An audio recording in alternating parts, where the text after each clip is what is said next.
नोंथांनाव गोदान PAN card होनायनि मुङाव मेसेज एबा फन कल फैदों नामा?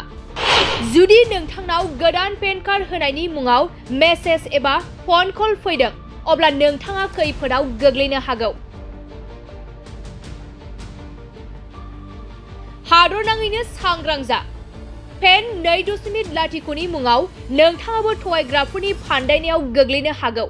नोंथांनावबो ई-पेन डाउनल'ड खालामनायनि इमेल फैदों नामा? जुदि नोंथांनाव बेबादि इमेल फैदों, अब्ला नोंथाङा सांग्रां जा।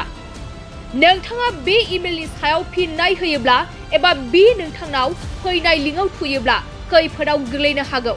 नोंथांनाव पेन 2.0 नि थाखाय फन कल एबा मेसेजनि गेजेरजों लिंक फैदों नामा?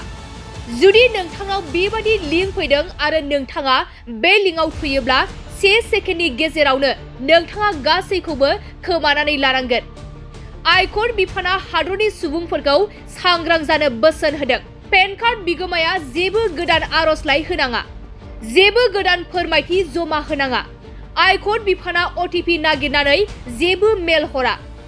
नोंथांनाव बेफोरबायदि मेसेज फैदोंब्ला मेसेजफोरखौ खेवनो नाङा आरो गोरोन्थिजों कपि खालामनो नाङा। बेफोरबायदि